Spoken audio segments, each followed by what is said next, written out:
Hello दोस्तों, कैसे हैं आप सब लोग। आशा करता हूँ आप सब अच्छे होंगे। दोस्तों, मेरा नाम है हिमालय और आप देख रहे हैं मेरा यूट्यूब चैनल डियर हिमालय। दोस्तों, आज हम बात करने वाले हैं एक ऐसी जगह के बारे में जो सरकार के यानी कि भारत सरकार के अधीनस्थ तो है, लेकिन वहाँ पर जाने की मनाही है। यानी कि वहाँ पर एक ऐसी जगह है, इंडिया में एक ऐसी जगह है जहाँ पर लोगों को जाना मना है। क्यों? कारण यही है कि वहाँ पर जो लोग गया है उसकी हत्या कर दी गई है, या वो अपनी जान बचाकर इस तरीके से भागा कि वो दोबारा जाने की कोशिश नहीं की है। आज हम बात करने वाले हैं नॉर्थ सेंटिनल आइलैंड के बारे में, जो अंडमान निकोबार के उत्तरी तरफ स्थित है। दोस्तों, हम इसकी बात क्यों कर रहे हैं? ये जगह इतनी खूंखार है, इतनी खतरनाक जगह है कि यहाँ पर जो भी गया है उसकी हत्या कर दी गई है। एक जीता जागता हुआ उदाहरण के रूप में, यानी एग्जाम्पल के रूप में अगर मैं आपको बताऊँ तो लेटेस्ट है, सन 2018 की घटना है, जिसमें एक अमेरिकन नागरिक है जो क्रिश्चियनी समाज से बिलोंग करते थे। यानी कि क्रिश्चियनिटी समाज से इतना प्रेम था उन्हें कि वो प्रचार के लिए यहाँ पर आए। उनका ये मानना था कि मैं इन लोगों को अपनी तरफ आकर्षित कर सकता हूँ कि ये लोग फिर इतने खूंखार यानी कि इतने खतरनाक जो हैं वो फिर इस तरीके से नहीं रहेंगे। सन 2018 में ये लोग आए। सरकार ने इस जगह को बैन कर रखा है, तो इन्होंने रात के सहारा यानी कि दुबका चोरी से ये आए। रात को किनारे किनारे पहुँचे। किनारे के इनके साथ दिया एक मछुआरे ने, जिसको ये 25,000 रुपये देकर उस तरफ लाए थे। ये अपने साथ जो लाए थे वो लाए थे एक बाइबल, कुछ फुटबॉल, कुछ खाने के सामान। इस तरीके से अपने साथ सामान लेके वो इस बीच पर उतरे। रात का समय था।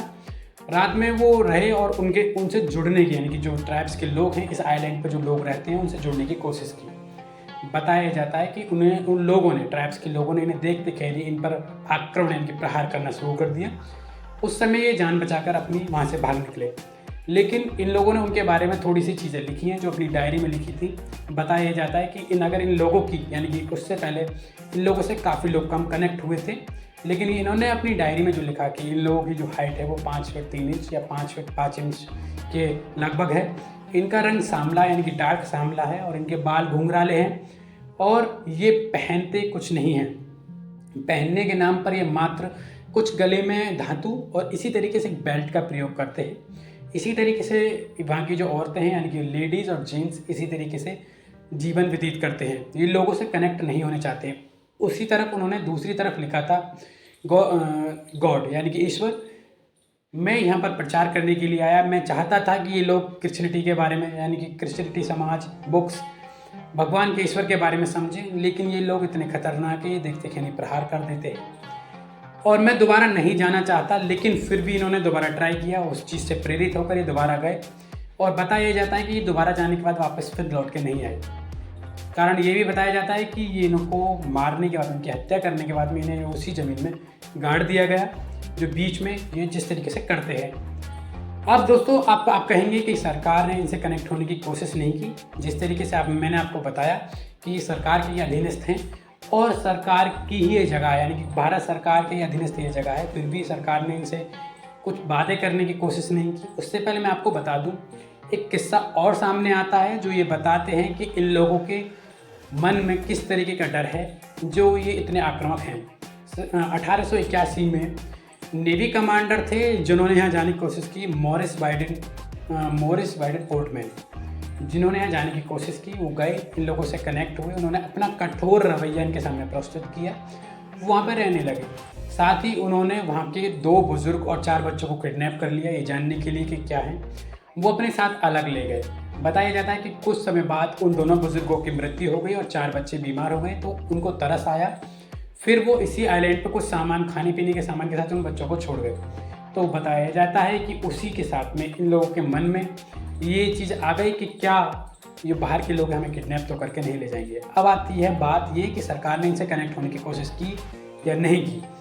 तो आज़ादी के बाद में 1967 में पहली बार यहाँ पर गए थे त्रिलोकनाथ पंडित, जिन्होंने कोशिश की थी इन्हें जानने के लिए, लेकिन वो उतरे। बीच में उतरने के बाद में वो लगभग 1 से 1.5 किलोमीटर पैदल इनके पैरों के निशान देखते हुए अंदर गए, लेकिन इन्हें कुछ नहीं मिला। फिर वो वापस वहाँ से आ गए। 1970 में सरकार ने इस जगह पे अपने एक बोर्ड लगा दिया जिस पे ये लिखा था कि ये जो जगह है वो भारत सरकार के अधीनस्थ है। उसके बाद में 1974 में एक बार फिर डॉक्यूमेंट्री फिल्म बनाने के लिए यहाँ पर कुछ लोग गए। कुछ लोगों के साथ में पंडित त्रिलोकनाथ, जिनका मैंने जो सबसे पहले गए थे उनका जिक्र किया, वो वहाँ पर गए। बताया जाता है कि ये कुछ अपने साथ में सामान ले गए थे इन लोगों को देने के लिए गिफ्ट बतौर, जिसमें कुछ नारियल, जंगली सूअर और कुछ खेलने की चीज़ें। लेकिन ये तट पे रखने के बाद में अपनी नाव में बैठ के थोड़ा किनारे से हट के ये देखने की कोशिश की कि इन लोगों की क्या प्रतिक्रिया रहेगी। लेकिन जैसे ही ट्राइब्स के लोग बाहर आए तो उन्होंने देखा जैसे कि वो नाव को देखते खैर ही उन्होंने प्रहार करना शुरू कर दिया। बताया जाता है कि जो डॉक्यूमेंट्री फिल्म बनाने के लिए गए थे उनके जो डायरेक्टर थे उनकी जान में तीर लगा था, उसको ही बाद में ये फिर वापस आ गए। उसके बाद में एक और बार सरकार ने ट्राई किया, फिर गए 1981 में। 1981 में जब गए थे तो एक प्रोग्राम गए नहीं थे, ये किसी मजबूरी के कारण वहाँ पर पहुँचे थे। तो एक प्राइम रोज नामक एक मालवाहक जहाज़ था जो मौसम ख़राब होने की वजह से वहाँ पर पहुँच गया था। और पहुँचने के बाद में जिस तरीके से ट्राइब्स के लोगों ने, वहाँ के जो लोग हैं उन्होंने इसको देखा तो इस पर आक्रमण करना शुरू कर दिया। जो इसमें लोग बैठे हुए थे उनको एकदम मारने की कोशिश की, लेकिन ये बताया जाता है मौसम ख़राब होने के कारण उन लोगों के जो तीर थे वो नहीं लग पाए और 1 हफ्ते लगा उन लोगों को वहाँ से लिफ्ट करने में। यानी कि जो मालवाहक जहाज़ के जो दफ्तर था उसमें फ़ोन किया गया, 1 हफ्ते बाद वहाँ से वो लिफ्ट करके वहाँ से ले जाए गए। बताया जाता है कि वो जो जहाज़ है वो अभी भी वहाँ पर स्थित है। उस जहाज़ को देखने के बाद में इन लोगों ने लोहा यानी कि आयरन है उसको पहली बार देखा और उसी से अपनी जो तीर की नोक है उसको बनाना शुरू कर दिया। उसके बाद में 1991 में यहाँ पर पंडित त्रिलोकनाथ और मधुबाला चट्टोपाध्याय ये 2 जने गए, अपनी टीम के साथ में गए थे। लगभग 20 लोगों की ये टीम थी जो वहाँ पर पहुँचे। पहली बार एक महिला के हाथ से उन्होंने नारियल को एक्सेप्ट किया और जो मधुबाला चट्टोपाध्याय उन्होंने अपने हाथ से कुछ फ्रूट्स और नारियल इनको दिए। बताया जाता है कि उन्होंने उस महिला, या तो ये मान लीजिए कि महिला को देखकर प्रहार नहीं किया, या ये मान लीजिए कि उन लोगों के मन में कुछ दया भाव था जो इन पर प्रहार नहीं किया। ये पहले दिन उनके साथ में रहे, उनको गिफ्ट दिए। दोबारा लौट कर दूसरे दिन गए तो वहीं के एक व्यक्ति ने, जो मेल पर्सन है यानी कि जो आदमी था, उन्होंने इन पर प्रहार करने की कोशिश की। जिस तरीके से उन्होंने अपने तीर को इनकी तरफ ताना तो एक महिला ने, उसी ट्राइब्स की एक महिला ने उन्हें रोक लिया।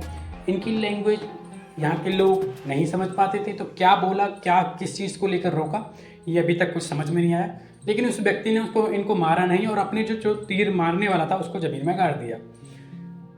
इसके बाद में वो वापस आ गए। वापस आने के बाद में दोबारा ट्राई करने की कोशिश उन्होंने नहीं की, लेकिन जब जिसने भी की उसको इनकी तीरों का ही, यानी कि बाढ़ का ही सामना करना पड़ा। उसके बाद में सन 2006 में एक खबर फिर दोबारा से आई कि 2 मछुआरे इस गलती से या जानबूझकर इस आइलैंड पर पहुँचे, उनकी भी हत्या कर दी गई। ये चीज़ें तब पता चलती थी जब वो किसी के कपड़े या ऐसी चीज़ें जो लोगों से कनेक्ट होती थी, यानी कि बताते थे कि ये लोग वहाँ पर पहुँचे हैं सैटेलाइट के माध्यम से, तो वहाँ पर बताते थे कि वो बीच यानी किनारे पर उस चीज़ को ज़मीन में गाड़ देते थे।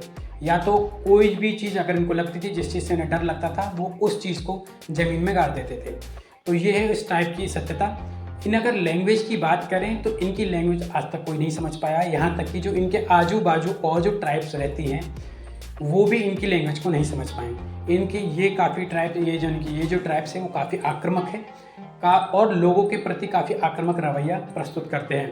तो दोस्तों, अब सरकार ने इतनी बार कनेक्ट होने की भी कोशिश की। सन 2004 की एक और घटना मैं आपको बता दूं। सन 2004 में जब सुनामी आई तो सरकार ने इसे कनेक्ट होने की कोशिश की, जानना चाहा कि यह लोग सही सलामत हैं या नहीं है। तो जैसे इन्होंने हेलीकॉप्टर देखा तो उस पर तीरों से बौछार करने की कोशिश करी, लेकिन वो जब इन लोगों ने देखा, यानी कि ऑफिसर्स ने हमारे ने देखा कि ये लोग तीर से प्रहार कर रहे हैं, तो उनके मन में संतुष्टि होगी कि हाँ, ये लोग अभी सही सलामत हैं। उसके बाद में कुछ सामान के पैकेट नीचे फेंके, लेकिन इन लोगों ने एक्सेप्ट नहीं किए। तो अब बात आती है, क्या ये इन लोगों को हमसे कनेक्ट होना चाहिए? सरकार को कोशिश करनी चाहिए कि ये लोग हमसे कनेक्ट हों, या हमको इनसे कनेक्ट होने की कोशिश करनी चाहिए? जिस तरीके से एहतियात बरत रहे हैं, हम भी बरत रहे हैं, वो भी बरत रहे हैं। तो अब बात यही आती है, अपना मुझे सुझाव कमेंट के माध्यम से ज़रूर बताइएगा। अगर आप मेरे नए दर्शक हैं तो मेरे चैनल को सब्सक्राइब ज़रूर करिएगा।